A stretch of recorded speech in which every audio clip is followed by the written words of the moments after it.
Hello बच्चों, स्वागत है आपका अपना यूट्यूब चैनल बिकम लर्नर पे।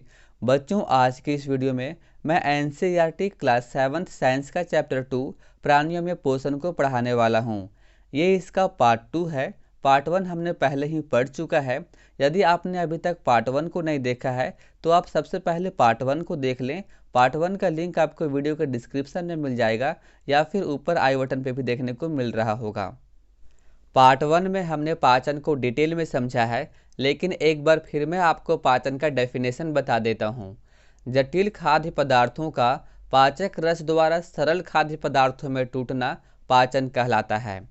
मानव पाचन तंत्र दो चीज़ों से मिलकर बना होता है, एक तो आहार नाल और दूसरा पाचक ग्रंथियों से। आहार नाल यानी कि एलिमेंट्री कैनाल, मुख गुहिका से लेकर गुद्दा मार्ग तक का रास्ता आहार नाल कहलाता है। इसकी कुल लंबाई लगभग 8 से 9 मीटर होती है। पूरा का पूरा आहार नाल खोखला और अत्यधिक कुंडलित होता है। आहार नाल के 6 मुख्य भाग होते हैं: मुख गुहिका, ग्रसिका, आमाशय, क्षुद्रांत यानी कि छोटी आंत, बृहदांत्र यानी कि बड़ी आंत, मलद्वार या गुद्दा। पाचक ग्रंथियां यानी कि डाइजेस्टिव ग्लैंड्स। पाचक ग्रंथियों से पाचक रस स्रावित होते हैं जो भोजन को पचा देते हैं, अर्थात जटिल खाद्य पदार्थ को सरल खाद्य पदार्थ में बदल देते हैं। चलिए अब हम लोग ये जानते हैं कि हमारे शरीर में पाचक रस कहाँ कहाँ से स्रावित होते हैं। हमारे मुंह में 3 जोड़ा लाला ग्रंथि होता है जो लार स्रावित करता है, जो कि पाचक रस है। हमारे आमाशय के आंतरिक सतह से भी पाचक रस स्रावित होते हैं। यकृत जो कि एक पाचक ग्रंथि है, अग्नाशय भी पाचक ग्रंथि है, छोटी आंत के अंदर भी पाचक रस स्रावित होते हैं। बच्चों, अब हम लोग ये जानेंगे कि आहार नाल के अलग अलग भागों में भोजन का क्या होता है। सबसे पहले हम लोग बात करते हैं मुख या फिर मुख गुहिका की। मुख गुहिका में 3 मुख्य चीज़ें होती है: दांत, जीभ और लाला ग्रंथि, जिसे हम लोग लार ग्रंथि भी कहते हैं। जब हम भोजन को मुंह में लेते हैं तो हम उसे दांतों की सहायता से चबाते हैं। चबाने से भोजन के बड़े बड़े टुकड़े छोटे छोटे टुकड़ों में बदल जाते हैं और साथ ही साथ हमारे मुंह में 3 जोड़ा लार ग्रंथियां होती है जो भोजन चबाते समय लार निकालती है। इस लार में इमाइलेज नामक एंजाइम पाया जाता है जो भोजन में उपस्थित स्टार्च का पाचन करता है। ये एंजाइम स्टार्च को माल्टोज में बदल देता है। स्टार्च कॉम्प्लेक्स सब्सटेंस है और माल्टोज सिंपलर सब्सटेंस है। जीभ विभिन्न प्रकार के स्वादों को चखने में सहायता करती है। इसके साथ ही जीभ भोजन को लार से मिलाती है और इधर उधर ढकेलती है। बच्चों, अब हम लोग दांत और जीभ के विषय में कुछ और जान लेते हैं।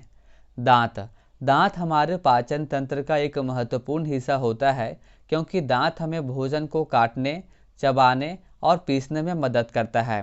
दांतों को उनके संरचना व कार्यों के आधार पर 4 भागों में बांटा गया है: कृंतक, रद्नक, अग्रचर्वनक और चर्वनक। चलिए अब हम लोग इन चारों को बारी बारी से थोड़ा डिटेल में जान लेते हैं। कृंतक, जिसे इंग्लिश में इंसिजर कहा जाता है, यह दांत भोजन को काटने में हमारी सहायता करती है। प्रत्येक जबड़े में इन दांतों की संख्या 4 होती है। कृंतक दांत चपटे और नुकीले होते हैं। रद्नक, जिसे इंग्लिश में कैनाइन्स कहा जाता है, यह दांत खाद्य पदार्थों को चीरने और फाड़ने में हमारी सहायता करती है। प्रत्येक जबड़े में इन दांतों की संख्या 2 होती है। यह दांत नुकीले होते हैं। अग्रचर्वनक, जिसे इंग्लिश में प्रीमोलर कहते हैं, यह दांत खाद्य पदार्थों को फोड़ने और चबाने में हमारी सहायता करती है। प्रत्येक जबड़े में इन दांतों की संख्या 4 होती है। यह दांत चौड़े और चपटे होते हैं। चर्वनक, जिसे इंग्लिश में मोलर कहते हैं, यह दांत भोजन को चबाने और पीसने में हमारी सहायता करती है। प्रत्येक जबड़े में इन दांतों की संख्या 6 होती है। यह दांत अग्रचर्वनक से चौड़े होते हैं। अब हम बात करेंगे जीभ के विषय में। जीभ एक मांसल पेशीय अंग है।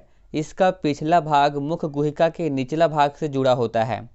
जीभ का अगला भाग स्वतंत्र होता है और यह किसी भी दिशा में मुड़ सकता है। जीभ का कार्य: जीभ हमें बोलने में सहायता करती है। जीभ भोजन को लार से मिलाती है एवं भोजन को निगलने में हमारी सहायता करती है। जीभ विभिन्न प्रकार के स्वादों को चखने में हमारी सहायता करती है। आखिर जीभ के ऊपर क्या होता है जिससे हमें स्वाद का पता चलता है? जीभ के ऊपर 4 प्रकार के स्वाद कलिकाएं होती है जिससे हमें विभिन्न प्रकार के स्वादों का पता चलता है।